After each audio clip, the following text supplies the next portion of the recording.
La isla española está en una situación de riesgo permanente debido a unas fallas que afectan tanto a Haití como a República Dominicana. La frontera entre República Dominicana y Haití es una frontera política, no física.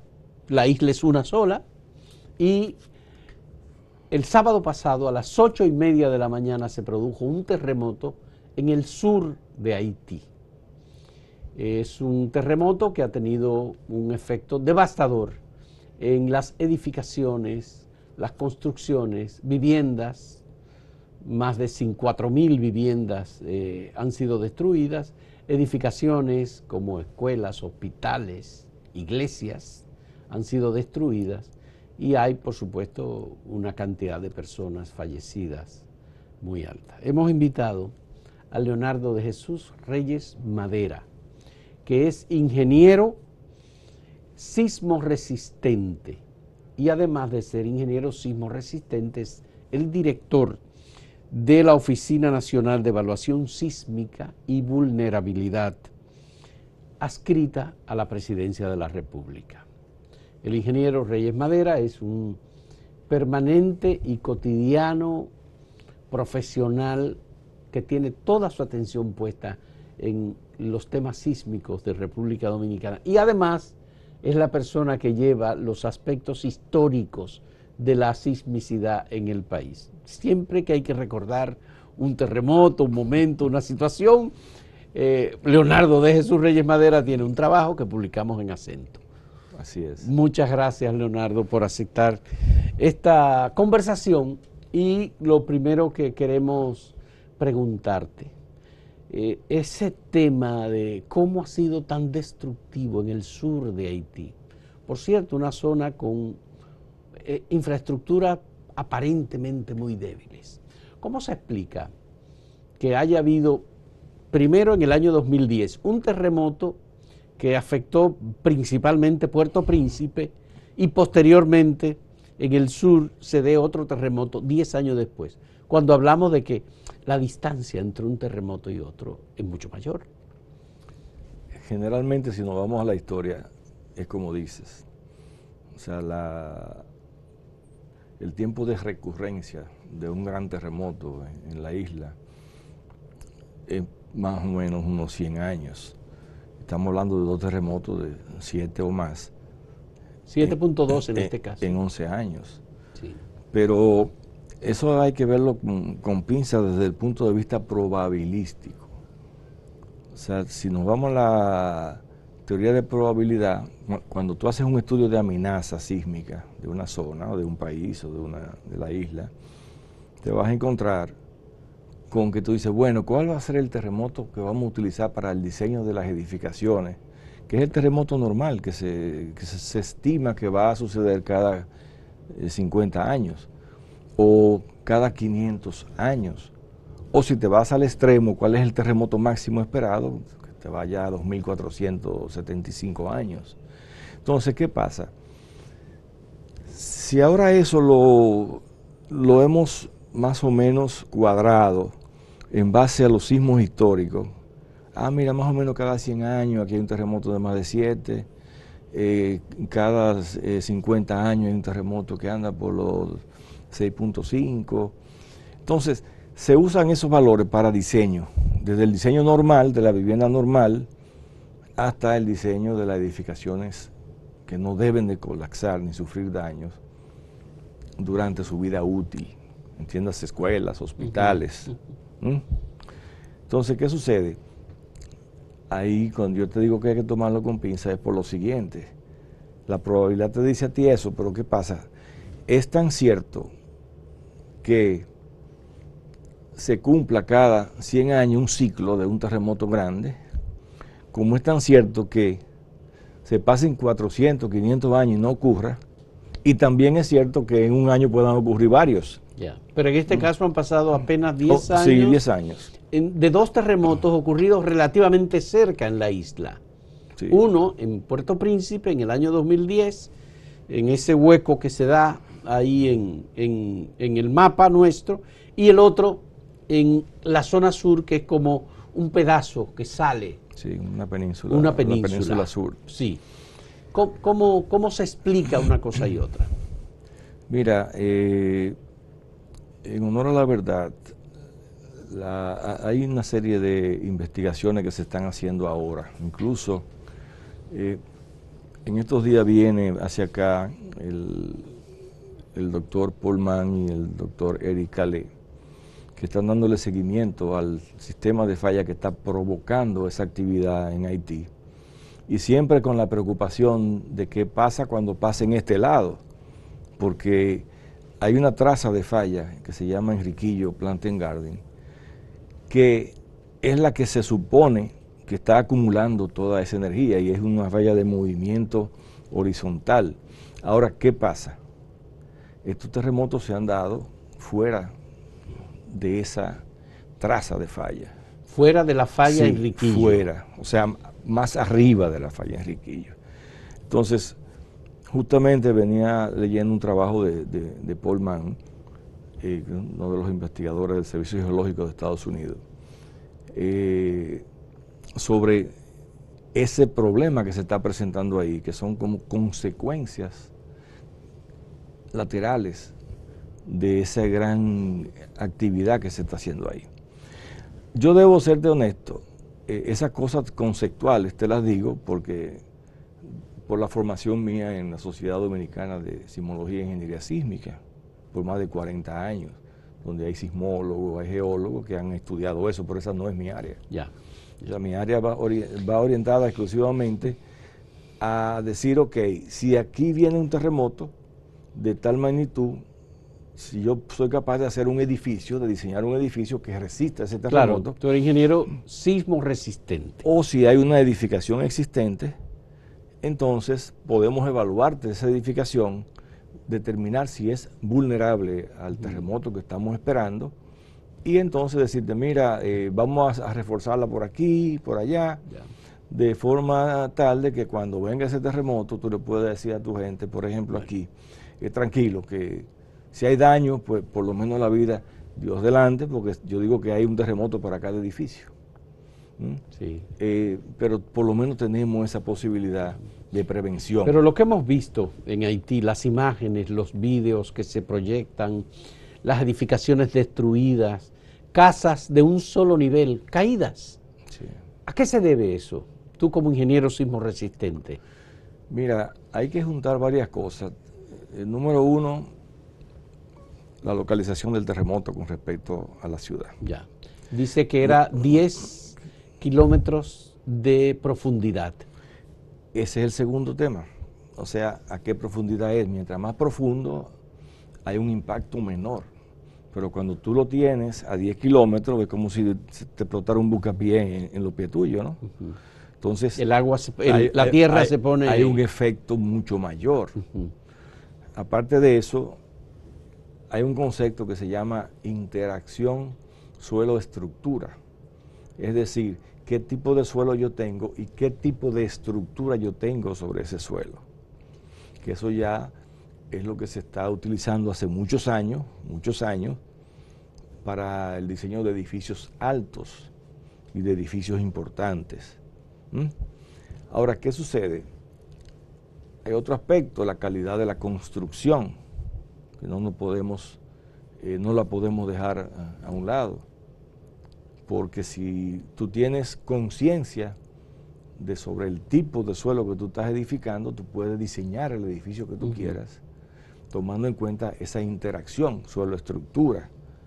Y tú puedes estar tranquilo de que a la hora de que venga el terremoto, ese edificio debe responder de una manera adecuada. Hace algunos años en Chile se produjo un terremoto de gran magnitud y el efecto, digamos, la destrucción provocada fue mínima.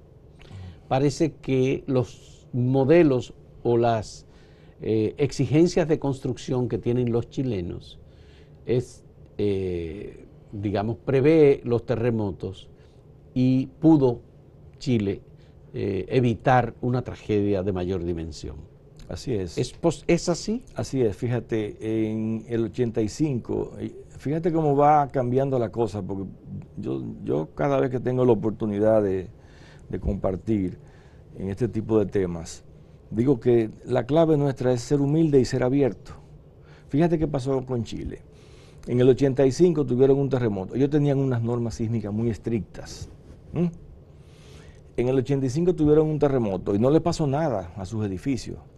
Se confiaron y comenzaron a debilitar las normas, es decir, a flexibilizarlas.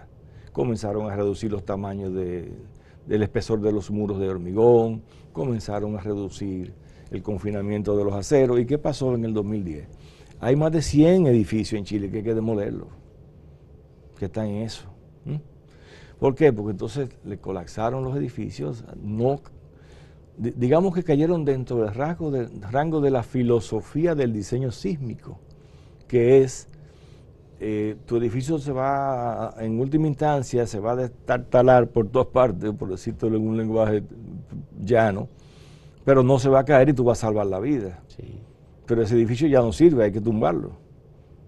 Entonces, la idea es que tú tengas un edificio que si sufre daño sea reparable para que tú no pierdas primero la vida y segundo tu inversión. Ya. Entonces ellos ahora le dieron para atrás la película. Ya. Y ahora volvieron otra vez a lo que les funcionó. Correctamente. Igual pasó con México. En un terremoto de hace algunos años en México, colapsaron, sobre todo en la capital del Distrito Federal, muchas edificaciones. En el 85. Fracasaron.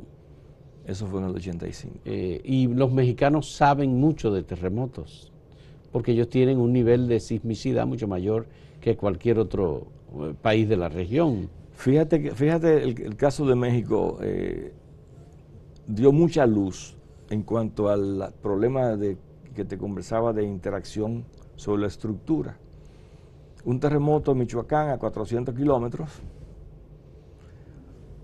una laguna, un terremoto con un periodo de vibración de 2 segundos, una laguna que también se mueve con un periodo de 2 segundos y todos los edificios cercanos a 2 segundos se rompieron y se cayeron. ¿Por qué? Por un efecto que se llama resonancia. Cuando dos elementos entran en la misma frecuencia, es como el columpio. Tú estás montando columpio y tú puedes coger una soga e ir alando a la persona. Pero llega un momento que si tú le das un alón, da la vuelta al columpio. Sí. Porque se multiplica. Y en México pasó eso. O sea, el 0.04% del valor de la aceleración, a ellos se le metió en 0.20 por la amplificación.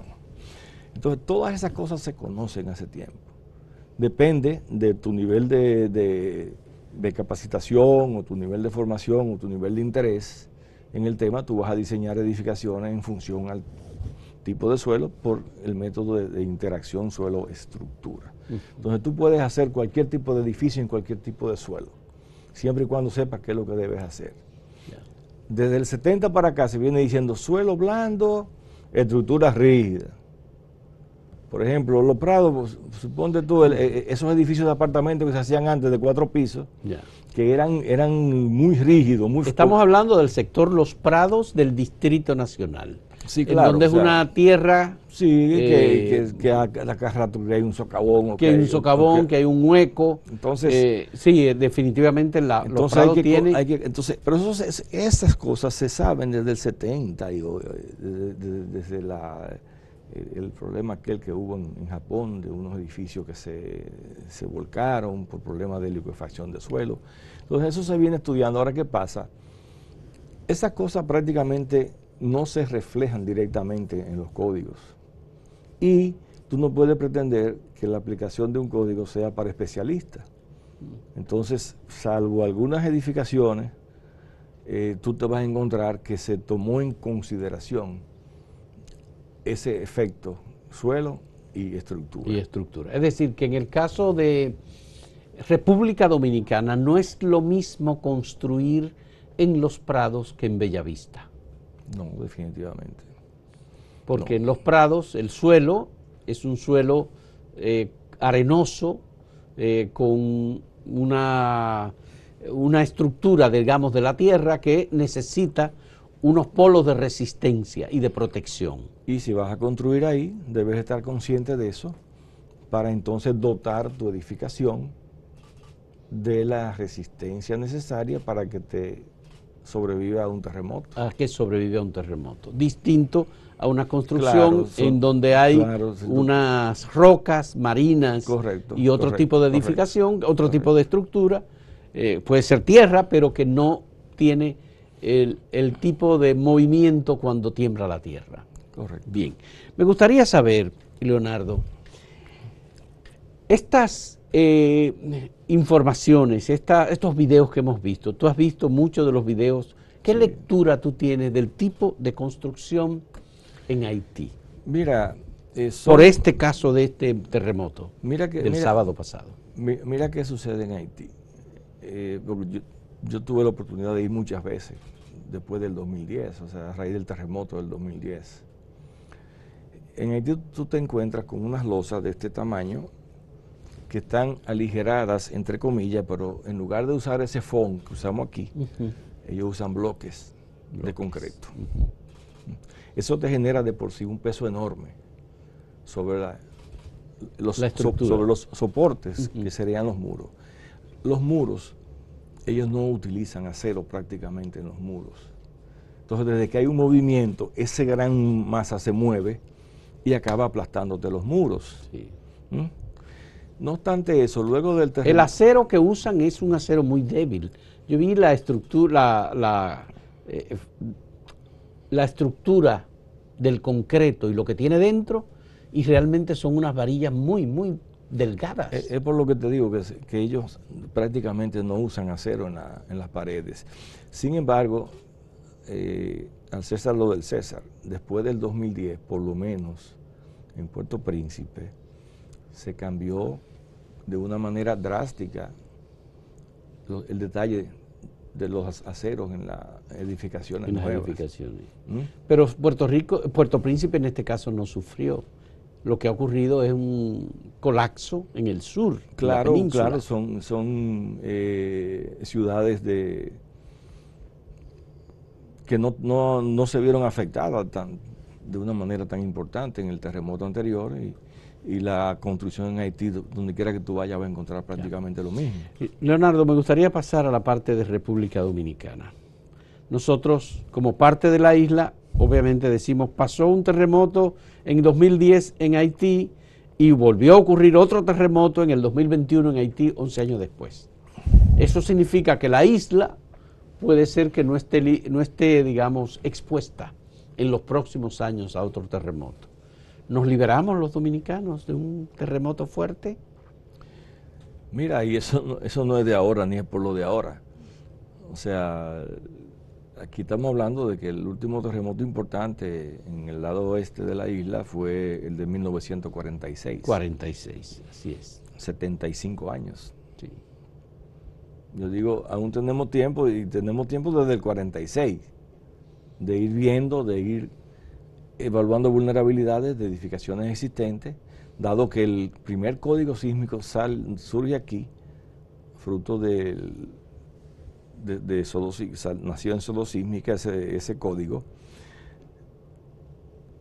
y eso significa que de allá hasta el 79, estamos hablando de 50 años más, que fue desde el 30 que Trujillo cogió el poder hasta el 80 prácticamente. Entonces, ¿qué pasa con esas edificaciones? Con esa masa edificada, ¿qué pasa? Ahora bien, también tú podrías pensar, mira, ¿tú sabes qué pasa? Que como se está liberando energía en el lado suroeste, ahorita viene eso y desencaja y hay que estabilizar la parte noreste. No sabemos. Por eso es que los terremotos son impredecibles. Ahora, ya yo entiendo que nadie se va a alarmar aquí si dicen que aquí va a temblar la tierra. Porque ¿qué es lo que han hecho esos terremotos? Esos terremotos en la parte suroeste de la isla. Advertirnos que hay un movimiento en proceso. Simplemente estamos en turno. Pero Solosísmica tiene más de 40 años diciéndolo. Entonces no es un asunto nuevo, no es un asunto que mira que por esto que iba a pasar mejor o va a pasar peor. Además no se trata de eso, porque los terremotos en sí no matan a nadie. Fausto. Lo que mata es la cosa que te cae encima. Lo que te cae encima, cuando viene un supuesto. terremoto, y lo que te cae encima lo hicimos nosotros. Y lo hicimos nosotros. Si Entonces, es una edificación y es débil y no tiene la estructura que pueda sostenerse, pues te cae encima. Entonces, ¿qué pasa con eso? Que reflexionar sobre eso duele. Ya. Porque somos nosotros los que hemos hecho en nuestro país. Quiero que revisemos en un momento, cuando volvamos, las normas sísmicas de República Dominicana y de resistencia frente a la sismicidad en materia de control, supervisión y autorización de edificaciones para uso cotidiano. En un momento retornamos en este diálogo con Leonardo de Jesús Reyes Madera, ingeniero especialista en sismo resistencia. En un momento volvemos.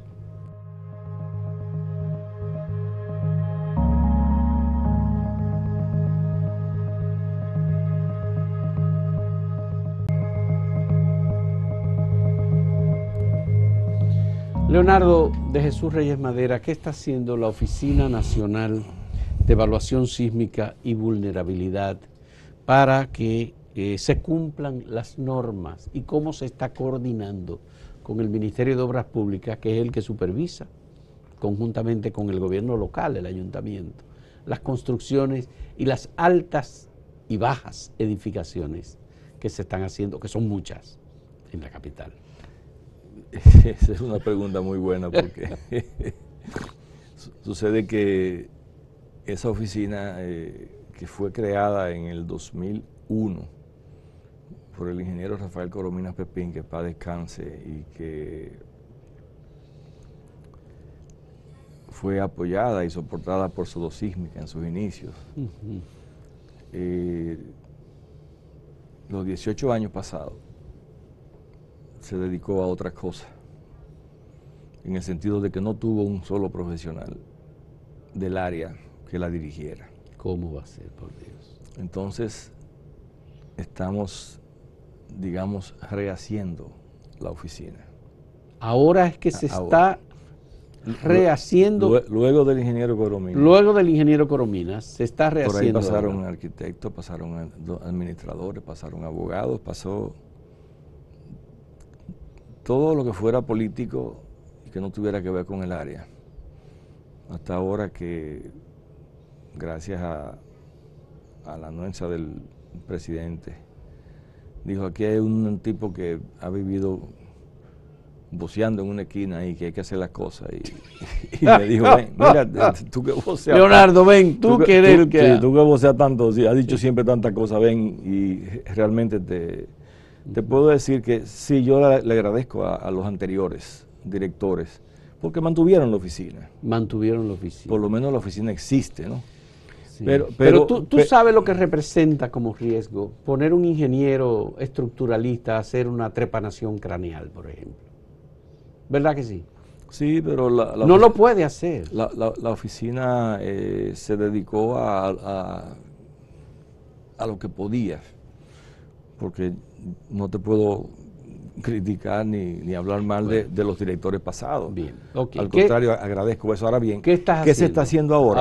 Ahora mismo se está organizando la oficina, porque se entiende que esa oficina no es solamente para hacer levantamientos visuales de escuelitas ni de edificios. Esa oficina tiene que darte respuesta a ti a cómo están la seguridad de los puentes ante un terremoto. Tiene que evaluarte cómo están las presas. Muchas de esas presas se diseñaron sin código y con niveles de aceleraciones menores a lo que dice el nuevo reglamento, el reglamento del 2010. Entonces, hay que ver qué pasa con los acueductos, hay que ver qué pasa con los muelles, con los puertos, con los aeropuertos. Pero esto es en circunstancias, por ejemplo, de huracanes, ciclones, tormentas tropicales, terremotos. No, eso es en circunstancias de prevención, porque esa oficina se hizo para evaluar la vulnerabilidad sísmica de las edificaciones existentes, fundamentalmente las edificaciones del Estado. Entonces, ¿qué pasa? Sin prevención no hay resiliencia. Si nosotros no ponemos la mano a nuestras escuelas, a nuestros hospitales, a nuestros edificios de uso público, a nuestros puentes, por mencionar unos cuantos, ¿verdad? ¿Qué va a pasar mañana? En las escuelas se sabe la vulnerabilidad que hay, y no porque yo estoy ahí, eso se sabe porque que yo vengo diciendo eso hace un montón de años. Bueno, yo recuerdo un movimiento de tierra que hubo hace apenas unos años aquí, que en Puerto Plata, sí, por cierto... En el 2003. En el 2003. En Puerto Plata se produjo la caída de una escuela, que por cierto, por la hora en que se produjo el movimiento, estaba desocupada. Si hubiese ocurrido en una hora diferente, hubiese sido una tragedia. Así es. Fue una tragedia, pero no hubo vidas, digamos, comprometidas. Así es. Bueno. Entonces, ¿qué es lo que estamos haciendo? Organizando todo, porque tú sabes que con la pandemia todos los recursos se han destinado a las vacunas, a la preservación de, la preservación de la vida. Entonces, yo diría que es un poquito cuesta arriba desde mi punto de vista, a lo mejor yo estoy equivocado, forzar para que comencemos a reparar escuelas cuando a lo mejor ese dinero se necesita para comprar vacunas, para preservar la vida y la economía de ¿Y hay escuelas en condiciones de ser intervenidas para protegerlas ante la eventualidad de un movimiento? Claro.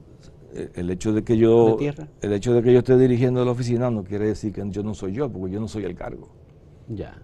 Y si yo vengo diciéndote a ti que aquí hay 6.000 escuelas que no sabemos si van a aguantar o no un terremoto, y te lo vengo diciendo hace muchos años. 6.000 escuelas. Sí, de las que son las viejas, las que están antes del reglamento. Pero ¿qué pasó después? Fíjate qué curioso, después del 79, que salió el reglamento sísmico, el primer reglamento sísmico, de un día para otro Obras Públicas dijo, si no tiene 4 pisos no tiene que tener estudio sísmico. Y tampoco le exigía que los edificios de menos de 4 pisos análisis sísmico. Entonces, ¿qué pasa? Tu casa, la mía, y las escuelas, que son la mayoría de 1, 2 y 3 pisos, no se les requería, aparte del mal, del mal que yo entiendo que debemos de superar ahora con este nuevo ministerio que acaba de salir, que es que si es una edificación construida por el Estado no hay que revisarla. Pero es más, aquí la mayoría de esas escuelas, pero con mucha más razón es, todas esas escuelas son ilegales, las nuevas y las viejas son ilegales todas esas escuelas que se hicieron aquí del 2010 para acá, del 2010 ninguna fue aprobada por Obras Públicas, todas son obras, ve a buscar la licencia de construcción. Entonces tenemos una situación muy fácil. Mira, de acuerdo a los organismos internacionales y a los estudios que nosotros hemos hecho, aquí hay aproximadamente 500.000 niños, entre niños y profesores, que si aquí hay un terremoto es inminente que no van a sobrevivir. Pero hay 1,5 millones más. ¿Cuántos son? Perdón, 500.000 niños. 500.000. En escuelas que se sabe vulnerables, o sea que no aguantarían un terremoto. Estamos hablando de 1,5 millones más que está en escuelas que pueden sufrir daños importantes y algunas colapsarán. Esos son estudios de organismos internacionales. O sea, digo yo, al fin ya alguien está diciendo algo parecido a lo que nosotros venimos diciendo, a lo que yo vengo diciendo hace muchos años. Ya, pero eso es urgente, país. Entonces la claro, intervención de esas 6.000 escuelas. Eso es urgente. Lo de los 500.000 es de los que estarían ocupando las 6.000 escuelas. Sí, claro, o sea, en ese grupo de 6.000 hay un número de ellas que definitivamente no te van a aguantar un terremoto. Fíjate el de Puerto Plata, ese fue el terremoto de diseño, fue un terremoto de 6.5 y es el que usan las normas para decir, calcula tu edificio con ese sismo y no debe pasarle nada. Sin embargo, hubo escuelas que colapsaron, por la razón que fuere. Eso fue en el año 2003. Sí, por construcción, fuese por condiciones de suelo, por amplificación de ondas, por lo que fuere. Entonces, ahora mismo, ¿qué es lo que estamos haciendo? Acabamos de sacar el Plan Nacional de Reducción de Riesgo Sísmico, donde hemos ubicado y evaluado las zonas donde están esas escuelas más vulnerables. Y ese plan de reducción de riesgo sísmico nos dice en cada uno de los diferentes aspectos donde tenemos nosotros que comenzar a mirar y a poner la mano. Entonces, con eso, la oficina está preparando un documento de proyección de cómo el país puede, de aquí al 2024, tener un gran número de esas escuelas reforzadas. ¿Por qué? Porque ya no podemos pensar en el 2021. El 2021 se fue prácticamente. Entonces, ¿qué estamos haciendo? Organizando todo, preparando todo para un programa que inicie del 21 al 22. ¿Y cuánto es el costo de ese proyecto de reparación? Ese proyecto, si pudiéramos hacerlo para todas las escuelas, porque también las nuevas hay que intervenirlas, déjame decirte. Estamos hablando de alrededor de $2.000 millones. Entonces eso no se puede. $2.000 millones. Eso anda más o menos por ahí. Ese es un estimado cerca a lo que sea. En reparación nada más. Sí, en refuerzo. Pero tenemos un Ministerio de Educación ahora con dinero. O sea que puede invertirlo. Evidentemente nosotros no vamos a proponer un plan que no sea realizable. Bueno, uno tiene que pensar, por supuesto, en los huracanes. Estamos en la época de huracanes. Hemos visto, ha habido que tomar medidas preventivas. El suelo se complica cuando hay una saturación de agua. Y tenemos los suelos saturados. Recientemente fuimos testigos de la caída de un edificio en la Florida, sin movimiento de tierra, solamente por una succión aparentemente que se produjo. Y 159 personas murieron. ¿Estamos nosotros en situaciones parecidas a la ocurrida en la Florida, sin, digamos, por la característica de las construcciones que hemos hecho? ¿Nos hemos ambicionado demasiado nosotros, construyendo edificaciones altas o aprovechando la mayor cantidad de espacio posible con la menor estructura? Mira, el desarrollo de los pueblos no se puede parar. Yo recuerdo en el 76, cuando yo tuve la oportunidad de ir a Venezuela a hacer la maestría en Ingeniería Sismo Resistente, que en Caracas estaban tumbando edificios de 12, tú esos edificios que estamos haciendo aquí en Piantini, en Naco, de 12 pisos. En Caracas estaban tumbándolo en esa época para hacer edificios de 40 pisos. Entonces, lo que sí es importante, y voy a aprovechar esa pregunta para comentarte lo siguiente. ¿Qué es importante? Número uno, un código sísmico actualizado. Número dos, control en la calidad de los materiales y control en la supervisión de nuestras obras. Sí. Entonces, ¿qué pasa? Ahora mismo el terremoto que se dio en la península sur de Haití nos ha puesto a pensar mucho y hemos estado en contacto con científicos internacionales porque no hemos podido relacionar directamente esos terremotos a la famosa falla de Enriquillo. Entonces, si tú te pones a ver, en una isla tan pequeña, con tanta complejidad en los sistemas o en los mecanismos que van a producir los terremotos, si nosotros vivimos aquí y nosotros estamos aquí y todavía no comprendemos tanto, pero somos los que estamos viviendo las consecuencias, sí, y somos los que tenemos que cuidarnos, ¿verdad que sí? Entonces, ¿cómo es posible que se contratara una empresa de Argentina para que nos revise nuestro código sísmico? Así se hizo. Así se contrató a una empresa argentina para revisar el código sísmico nuestro. ¿Y los argentinos tienen experiencia sísmica? En Argentina no tiembla la tierra. Hubo un terremoto en San José hace todos los años del mundo, por 1960, por ahí. Entonces, Yo entiendo que independientemente de que eso fuese contratado por el BID antes de salir la gestión pasada, yo entiendo que primero es una falta de respeto a los profesionales dominicanos, que nos hemos tirado más de 40 años aquí, llevándole conciencia de lo que son los terremotos y haciendo reglamentos para defender nuestras vidas de los terremotos en las edificaciones que nosotros hacemos. Eso no hay una forma de que tú puedas justificarlo. Y yo tengo la... ¿Y cuál ha sido el resultado de esa contratación? No, sencillamente ahora en este mes pasado ellos enviaron los primeros dos capítulos para que nosotros revisáramos. Pero eso no puede ser. Si nosotros mismos estamos cada día viviendo la realidad e intentando entender las cosas para que nuestros niveles de conocimiento y la aplicación de ese código a nuestras edificaciones sea óptima, no podemos ponernos en esa situación. ¿Hay algún estudio actual o cercano, digamos, de sismoresistencia en las construcciones dominicanas? Se hizo para las escuelas nuevas, que fue una consultoría que yo hice para la Agencia de Cooperación Española y el IDEC en ese momento. Yo era también miembro del IDEC. Y prácticamente eso es lo que se ha hecho.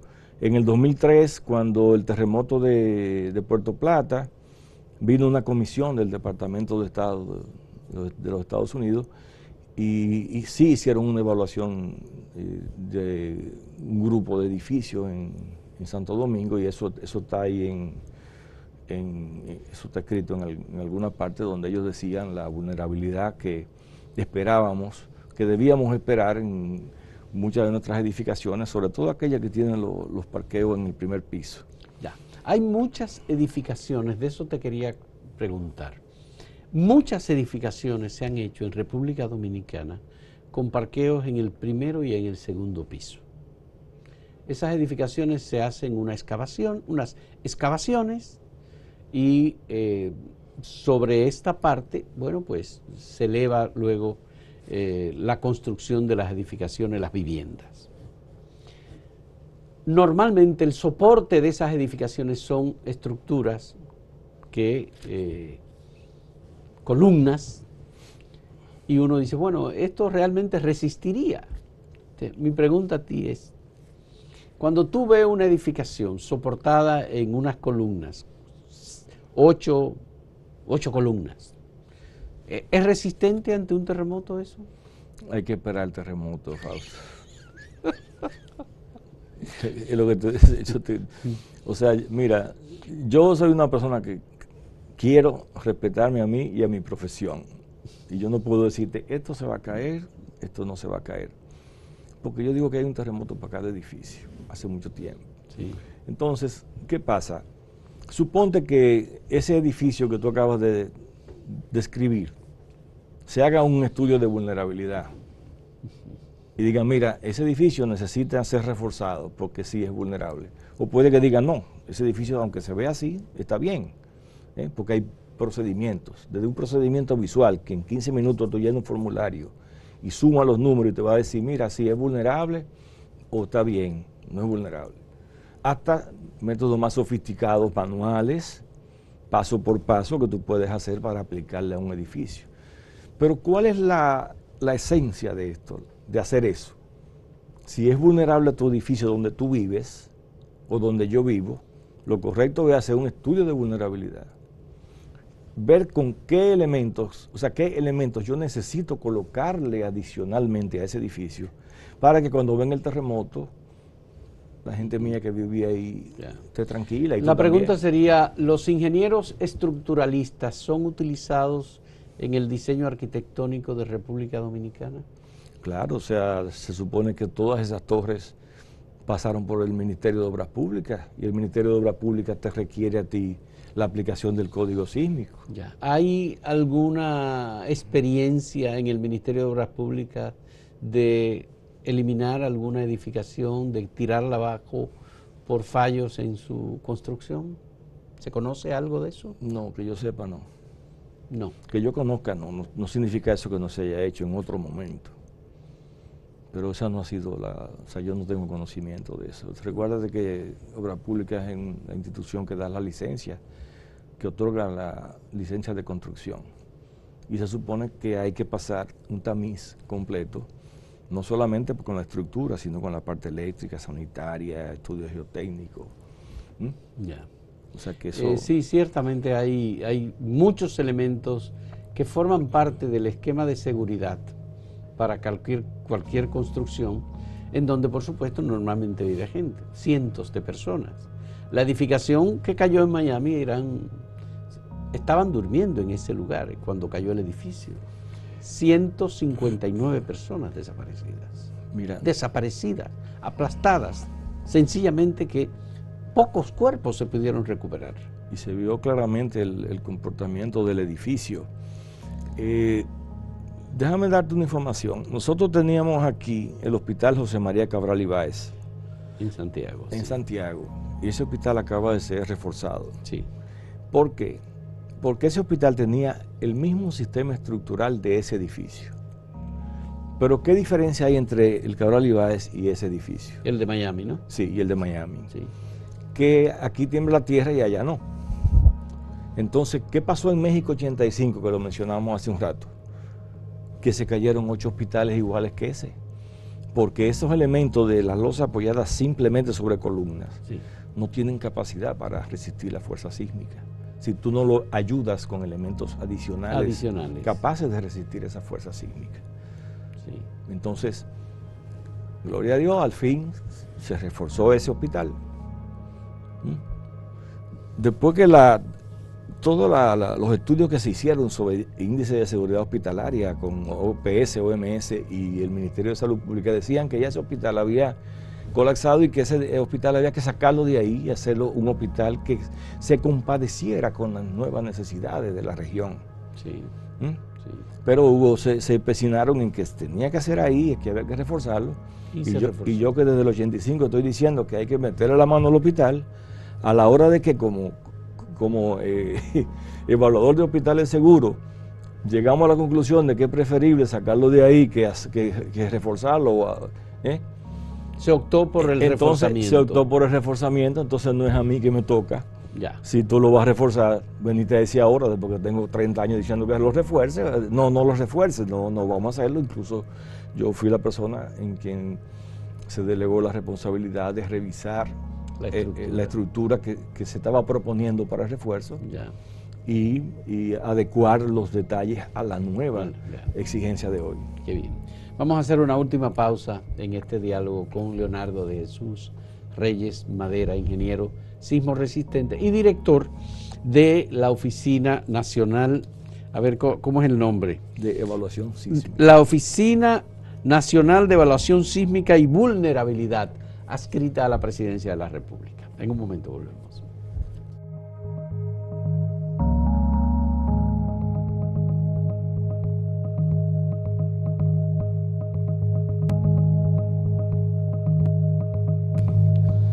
Leonardo, ¿qué hacemos con el Código Sísmico Dominicano? Y lo ponemos en actualización y en ejecución para que se cumplan las normas y cuando llegue el terremoto tan anunciado en este lado de la isla, no tengamos una tragedia mayúscula. Bueno, fíjate, nosotros hemos producido 2 códigos aquí. Uno en el 79, que en su época fue, digamos, un escándalo por la forma tan precisa y concisa como logramos hacer un código, cuando los códigos sísmicos de toda parte del mundo tienen 100 y pico de páginas, 100, 200, 300 páginas. Bueno, el de Colombia tiene como 4.000 o 5.000 páginas y hubo que rehacer una separata de 155 páginas para que la gente lo entendiera y lo aplicara. Nosotros con 55 páginas hicimos un reglamento totalmente potable para el ingeniero común, incluso le hicimos un ejemplo de aplicación, hicimos... Eso en el año 79. 79. De acuerdo. Luego, en el 2010, sale publicado la revisión y actualización. De ese código. De acuerdo. Lo habíamos entregado en el 2008 al Ministerio de Obras Públicas. Pero vino el terremoto de Haití en el 2010, entonces ahí se forzó la... Sí, porque era muy simple. Sí. O lo utilizamos y entonces tú te quedas con el logro de que lo publicaste. Tenemos un código que estamos aplicando. O si viene un terremoto y el código estaba ahí, tú vas a tener problemas. Sí. En esos mismos términos fue que se habló con el ministro de ese momento, que gracias a Dios fue receptivo, que fue Víctor Díaz, al César lo del César, y hizo posible que las instituciones que estábamos encontradas, ¿no?, que en ese momento era Obras Públicas, INTEC y Sodosísmica, nos sentáramos en una mesa y sacáramos el reglamento. Entonces, ¿qué pasa? Sabemos que hay muchas cosas que han cambiado a nivel mundial después de los terremotos justamente de Chile, de Nueva Zelanda y de Japón. Ya. Sí. Ya hoy el código americano que nosotros tenemos aquí, usamos para diseño, al fin, dice cómo hay que hacer las cosas bien hechas. ¿Y qué pasa? Asimismo, el código sísmico va cambiando. Estamos hablando de Nueva Zelanda, uno de los países más desarrollados del mundo en ingeniería sísmica, Japón y Chile. Sí. Entonces el código nuestro actual. El código nuestro es del año 2008. 2010. 2010. Sí. 2010. Tiene 11 años. 11 años. ¿Es urgente su revisión? ¿Está en proceso por parte de los argentinos? Se está revisando. O sea, ellos están haciendo supuestamente una propuesta de revisión y modificación del código. De actualización tomando en cuenta los avances que ha habido en Nueva Zelanda, en Japón, como tú has dicho. No te sé decir qué están tomando en cuenta. Yo lo que sí te puedo decir es que la esperanza mía es que se revoque esa decisión y seamos nosotros los que hagamos el reglamento. Ya. Pero si ya ellos lo están haciendo... Si ya ellos lo están haciendo, ¿qué va a pasar? Tenemos que sentarnos a esperar. Aquí, que ellos manden la información y nosotros... ¿Y quién lo contrató? ¿Tu propia oficina en este momento o el Ministerio de Obras Públicas? No, el Ministerio de Obras Públicas con un préstamo de eso que da el BID. Fue un programa de viene BID. Amarrado a una cooperación del Banco Interamericano de Desarrollo. Correcto, pero viene amarrado a una cooperación donde aquí nadie se enteró de que estaban licitando esa revisión del código. Es decir, los locales no tuvieron acceso. No, nadie. ¿O era que la licitación excluía a los locales? Bueno, desde el punto de vista de Obras Públicas sí lo excluía, porque Obras Públicas no requirió que se tomaran en cuenta las instituciones como Sodosísmica que habían hecho los códigos anteriores. Entonces, para mí fue una exclusión.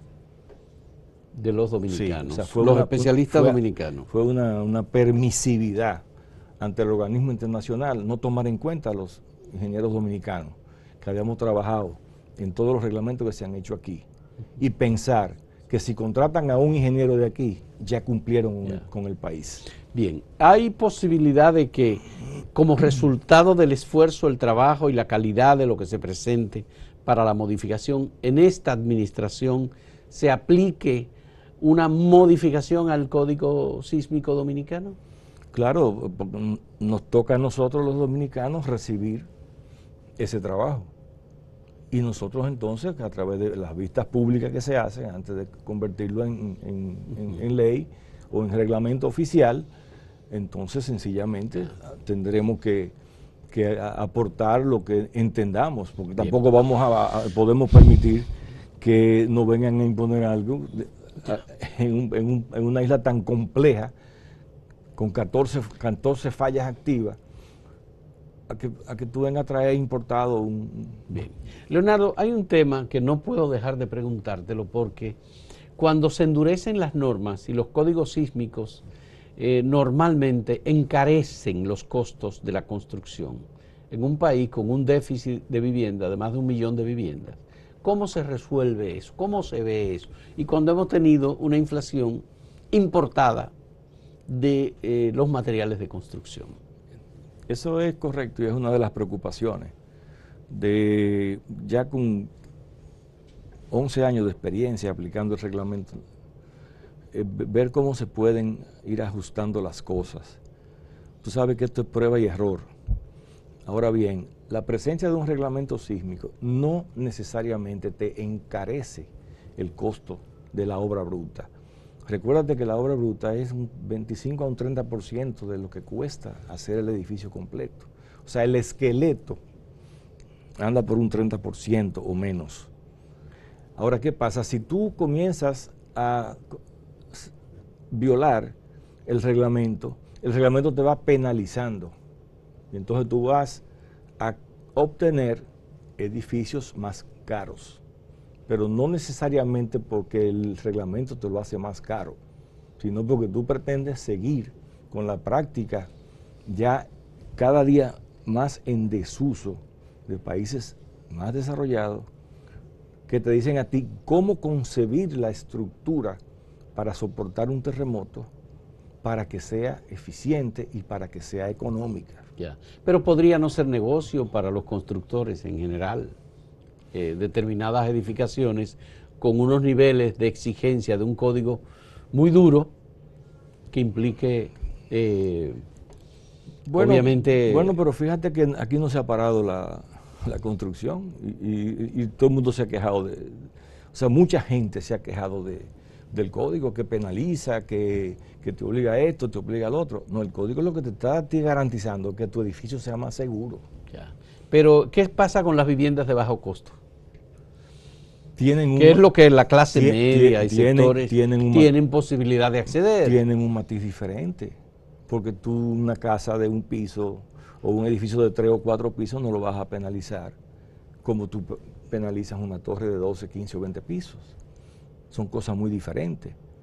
Si nosotros nos mantuviésemos haciendo los edificios que se hacían antes, eso de blog, de 4 pisos, por ejemplo, ¿qué aumento de costo va a tener eso? El aumento natural de los materiales, porque eso, con sismo o sin sismo, eso va a funcionar. Entonces no es necesariamente que en todo tipo de vivienda tú vas a tener una carestía. Son obras específicas, obras de edificaciones donde tú tienes, qué sé yo, 40, aquí hay edificios de 40 pisos. Ya. 40 pisos. Tú tienes ahí la Torre Caney, que es un edificio, creo que tiene 40 pisos. 36 pisos, 36 pero hay edificios. Sí. Y ahora comienza casi una competencia en altura. Y hay una competencia en altura. Hay construcciones en el área turística. Y va a llegar un momento donde el código sísmico va a pasar a un segundo plano, entonces va a regir el de viento, que ese ni siquiera lo hemos sido capaces de actualizar. Bueno, el código de viento es digamos, relevante, sobre todo en este tiempo, en que tenemos la temporada de huracanes y que tenemos huracanes con vientos que nunca habíamos tenido antes, la velocidad. Sí, correcto. ¿Qué se puede hacer sobre ese código? Hay que actualizarlo. Ese código. Hay que actualizarlo urgentemente, porque lo que estamos haciendo es, con unos programas que vienen importados, también estamos trayendo códigos importados para diseñar por viento las edificaciones nuestras. ¿Importados? Sí. Los programas no lo hacemos nosotros, los programas vienen. Ya. Los programas que se usan para el análisis y diseño de la estructura del edificio. De la resistencia. Sí, también esos programas traen todos los códigos incluidos. Pero ya eso se trata de edificaciones de mayor altura. Sí, claro. O sea, porque todavía básicamente... no estamos a ese nivel todavía. No hemos llegado al nivel de donde el viento sea que rige el comportamiento del edificio y sea más fuerte sus fuerzas que la del sismo. Ese sería un código para aplicar en la zona turística y en la avenida Nacaona. Sí, claro, pero hay que hacerlo, porque ahora mismo cada ingeniero está tomando el código del país que quiera para hacer la simulación del viento cuando va a calcular una casa o un edificio. Y tenemos certeza de que lo estamos haciendo bien con ese cálculo del viento. No hay cambios en los vientos. Bueno, lo que pasa es que tú eres que define la velocidad de viento que le quiere aplicar al edificio, y eso no depende del programa, eso depende de tu reglamento, de lo que te diga a ti tu país que tú tienes que utilizar como fuerza de viento. ¿Y no hay ciclones que vienen con un viento ahora inusitado? No, claro. El caso de María fue extraordinario lo que pasó. El de María, Irma y María, que vinieron juntos el año pasado. Sí. ¿Cómo pasó? ¿Qué pasó con María? Bueno, se registraron ráfagas de vientos de sobre 300 kilómetros por hora, que nunca se había visto aquí. Nuestro reglamento dice que tú debes diseñar con velocidades de viento de 238 kilómetros por hora. Entonces, pero eso es un caso extraordinario, eso no es lo común. Eso no es lo común. Entonces, ¿qué es lo importante de esto, Fausto? Lo importante de esto es que necesitamos estar al día. Si el código sísmico hay que actualizarlo, vamos a actualizarlo. El de viento lo hemos dejado en un basurero, vamos a hacer nuestro código de viento. Si queremos, vamos a decir oficialmente, mire, vamos a utilizar el código de la ASC de Estados Unidos. Y ese es el código. Ya usted utilizó ese y no hay problema. Bueno, pero tu oficina de evaluación sísmica y vulnerabilidad puede proponer el código de viento. Nosotros no trabajamos. ¿Quién lo aprueba? ¿El Ministerio de Obras Públicas? Públicas. Sí, pero para eso de las normas está el reglamento, la Dirección de Reglamentos. Ya. Nosotros sí ahora podemos comenzar a contribuir en las actualizaciones del código sísmico. Ya, muy bien. Porque ahora nosotros tenemos en la oficina el soporte y el apoyo de la mesa sísmica. La mesa sísmica es un grupo que se creó hace varios años, donde se reúnen todas las instituciones a nivel nacional que tienen que ver con los terremotos. Y la idea de eso es buscar una voz unificada de todos nosotros, porque cada uno decía lo que quería por su lado. Qué bueno. Nos alegra muchísimo tener a Leonardo de Jesús Reyes Madera como director de esta oficina de evaluación sísmica y vulnerabilidad adscrita en la Presidencia de la República. Qué bueno que tenemos un profesional de sus dimensiones como ingeniero sismo resistente y por supuesto eso nos tiene que dar mucha más seguridad que la que tenemos hasta ahora. Muchas gracias, Leonardo. Gracias. Y gracias a ustedes, amigos, por la compañía en este diálogo sobre este tema que normalmente, digamos, no le ponemos atención, pero que tiene tanto que ver no solo con nuestra seguridad física, sino también con nuestra economía. Muchas gracias. Hasta luego.